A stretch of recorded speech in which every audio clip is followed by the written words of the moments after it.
Hey, do you want to learn a really quick project? This is a really fun idea. Our assistant Colleen loves to make these afghans. Every time she hears a baby's popping out, she pulls out her pipsqueak and here it comes. So today's tutorial, I'm going to show you how to make a very quick and easy Bernat pipsqueak granny square blanket.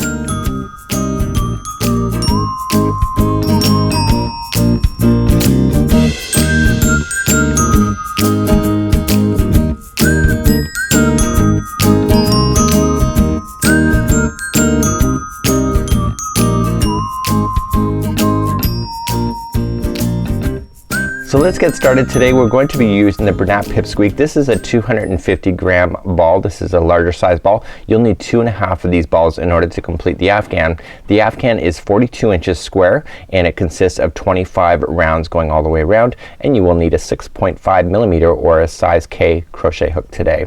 And you will see that this yarn is really easy to work with if you're using it into the gaps like you would with the granny square. So let's begin to get started and grab your crochet hook and let's go. So let's create our slip knot to begin. Again, a 6.5 size K crochet hook today.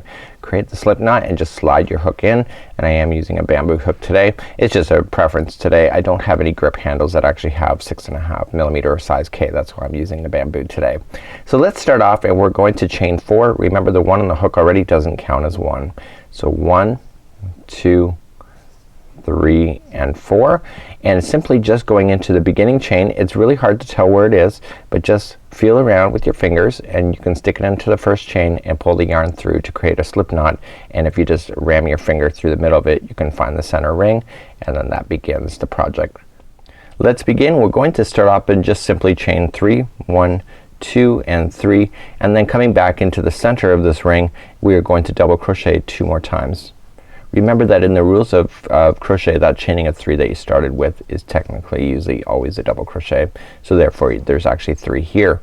We're going to turn our first corner, and how we turn the corners in this entire project is that we chain 2 and then we come back into the center of the ring again for 3 more double crochets to complete another side.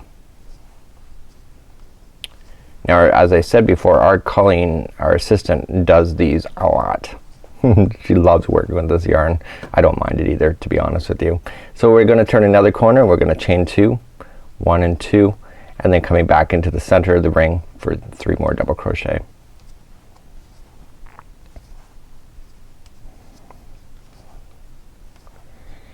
Okay, and here we go.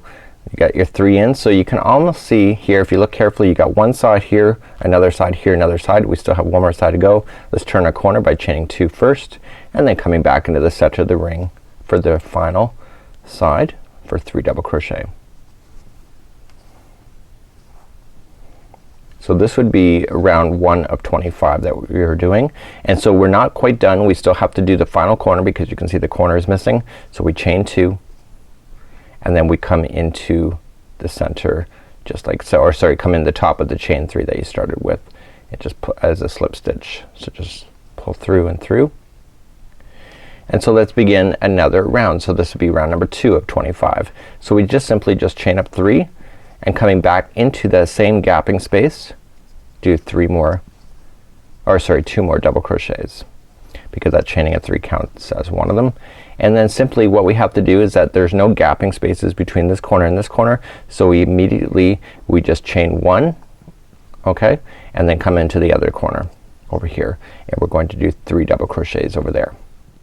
So we have 1 double crochet in, and now we have to do 2 more into that same space, and then we have to turn the corner, so we chain 2. So every corner we always have to chain 2, and then we just double crochet 3 times back into the same gap for the other side, or the other half of the corner.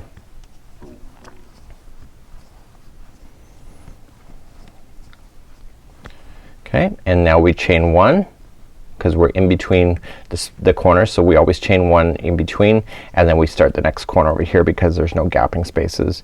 You will see the gaps appear when you start getting a little bit bigger. So the corners are always going to be 3 double crochet,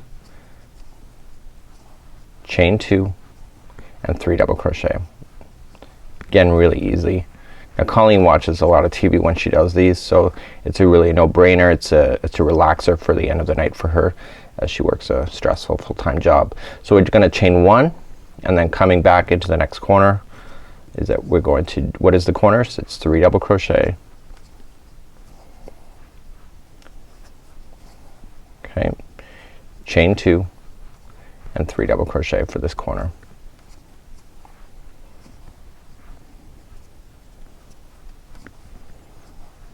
So this yarn is really easy to work with because you're just working gapping spaces and not in actual stitches. Even if you're working in the stitches, it's not that bad, but it's easier this way. So we're coming to the last corner here. You can see that the first part of the corner was already developed. So this time I did chain 1, and I'm just gonna finish this corner off by just putting 3 double crochets, because the first half of the corner was already completed when we started, and then we chain 2, 1 and 2, and then slip stitch it to the top of the beginning chain 3 that we started with. I'm making sure I'm gonna get it right into that chain like so. So you can kind of see it here. You can see, almost see some of the gapping spaces that are going on. Let's begin round number 3 of 25. So we're just gonna immediately chain 3, coming into the same gap space, do 2 more double crochet. So the corner starting off exactly the way we did before. We then chain 1, and now we're looking for the gapping spaces. So you can see that there's a gap in the middle here, and then the corners next. So in the middle gaps in between the corners, there will always be 3 double crochets in each, and then chain 1. So every time you're in the middle, you're always gonna chain 1 in between the spaces.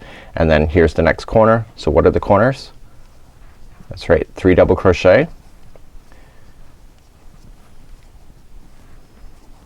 Okay, and then we have, what is the next one? It's chain 2. So we just chain 2 and then coming back into the same corner.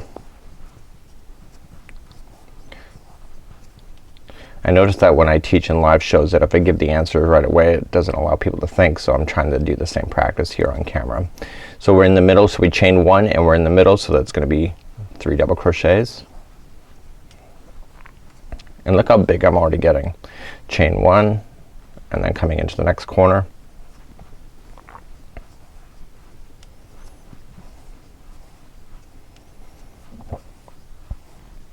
And then chain 2 and coming back into the same corner because I'm turning a corner. This yarn is exceptionally soft. I think that's definitely one of the reasons why Colleen loves this yarn so much.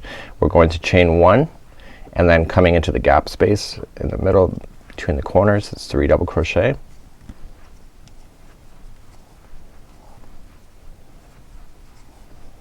Okay, and then chain 1 and then the next one is the corner.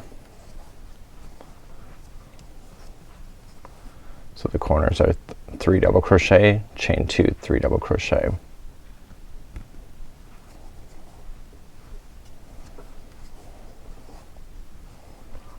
So this is chain 2 and then back in. So do you see the rhythm? And so if you know how to do granny squares, you'll know how to make these. Again, just really easy. I can't emphasize how easy this is. So chain 1, coming back into this to the next gapping space. So this is a corner. This is the final corner. So we have the gapping space.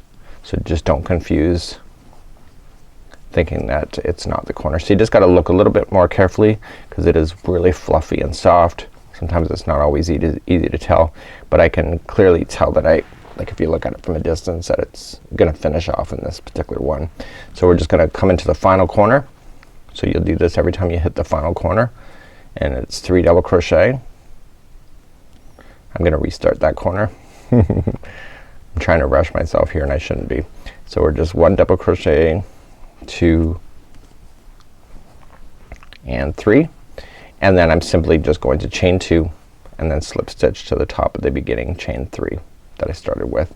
So that's how you would do this. You would do a total of 25 rounds. I'm gonna slip stitch one more time. So you'll do a total of 25 rounds going all the way around. You use 2.5 balls, and this is exceptionally soft and it goes really quickly. Look how big it is already, and at the end you just have to weave in your ends, but either side is amazing. Till next time, I'm Mikey on behalf of the Crochet Crowd as well as yarnspirations.com. Stay tuned for more free patterns and ideas coming up soon. We'll see ya.